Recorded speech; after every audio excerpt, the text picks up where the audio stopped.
guys. Hello guys sa inyong lahat guys. Kayo ay samahan ninyo kung magawa ng lasagna. Ayan guys. Hindi ko na pinakita yung paggisa. Sibuyas lang naman guys at bawang. Tapos mix spicy. Nito. Paminta. Tapos asin. Tapos chicken cube. Kapag ko nitong garlic. Itong sauce. Para din naman ang pang-spaghetti guys. Ayan. Tapos lalagyan natin ito sa ilalim.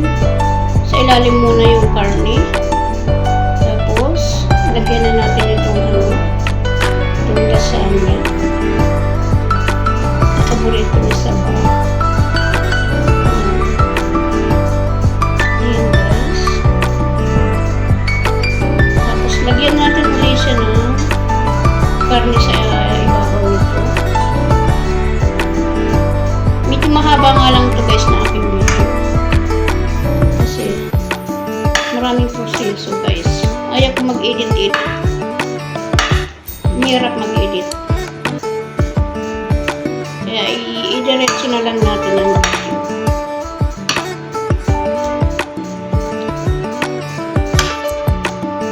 Ayan.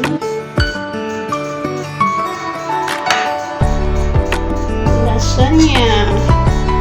Tapos lagyan natin ng mozzarella.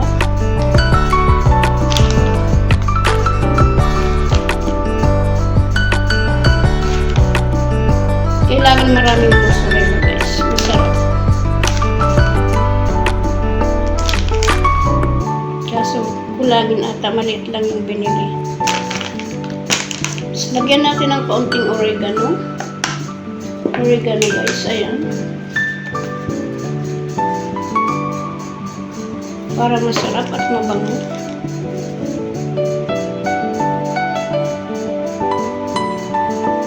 Kunti lang naman, patak-patak lang.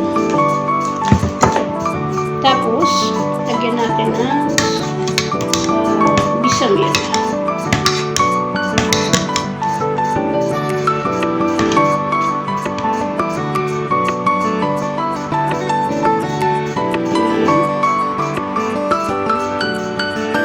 Sigurado na yung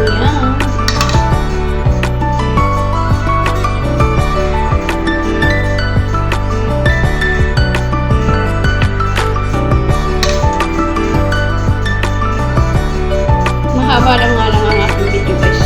Yeah. Okay. Ito ang si Ate Tirchi.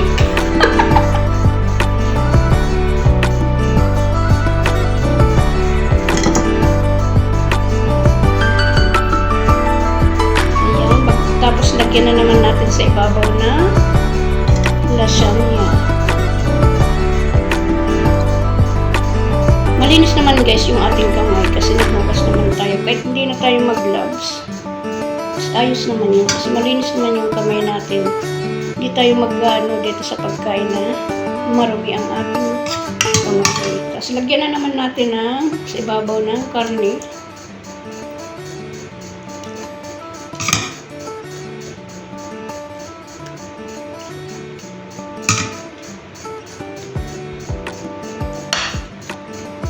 Ayan.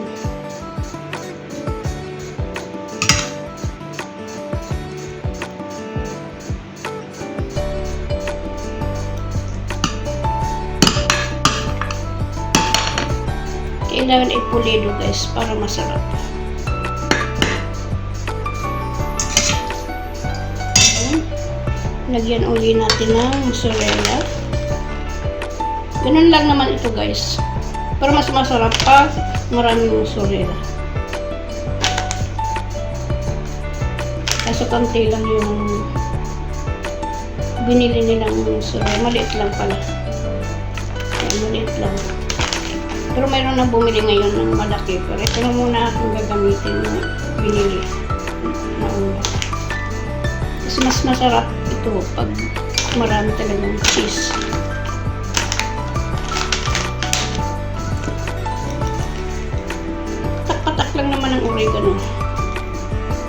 mabango lang siya. Tapos lagyan natin ulit ng bechamel.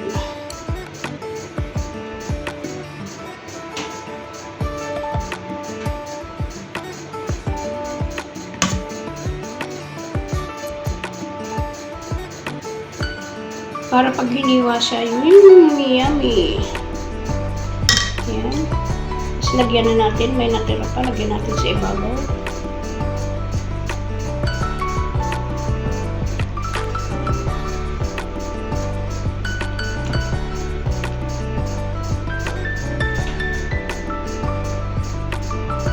Super yummy.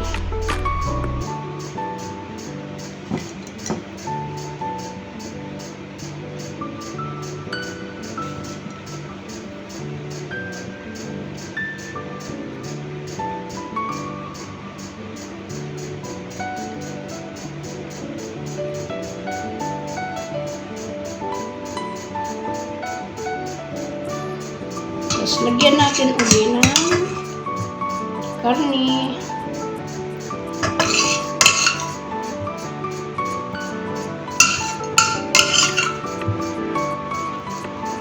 Ito yung napaka-yummy.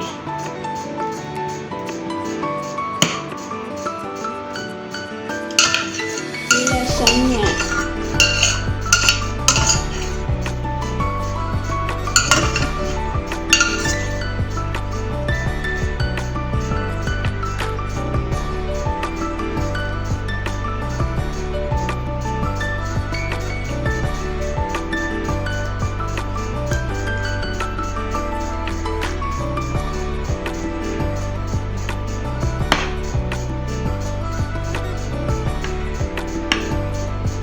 Tapos ito guys ay i-oven ito.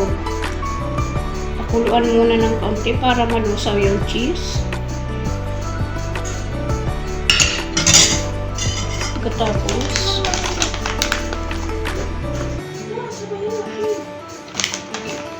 Assalamualaikum.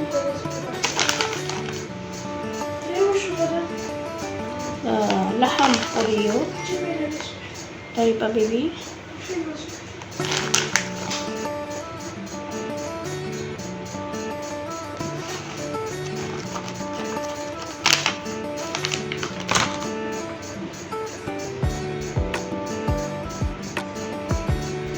Ayan, at lalagyan na natin sa ibabaw no.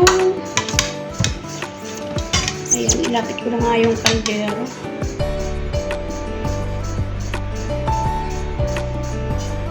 I-oven to guys, pakukuluan. Tapos, pag kumulo na siya at nalusaw na yung cheese at medyo kumalat na yung lasa doon sa lasagna.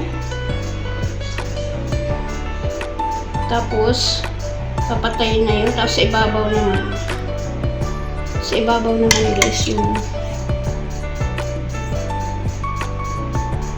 kaapoy yan para medyo pa brown lang kaunti yung ibabaw, yung sauce na bechamel. Apurado na yung aking alaga.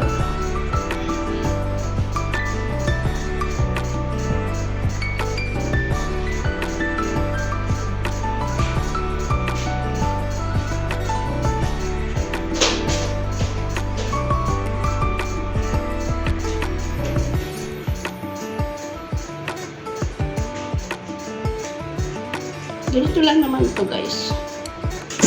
Tapos yung ano naman, yung bechamel ay linagyan ko sa ng butter. Yung butter tinunaw ko at linagyan ko na 4 na kutsarang flour. Tinunaw ko yun. Tapos gatas at cheese.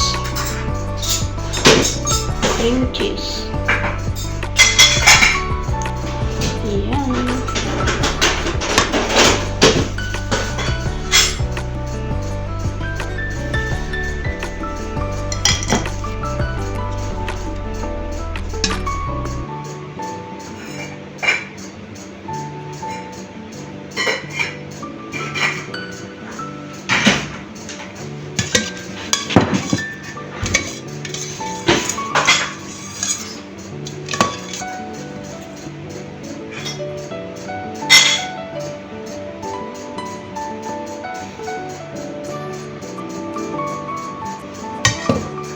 Thank you for watching. Bye-bye.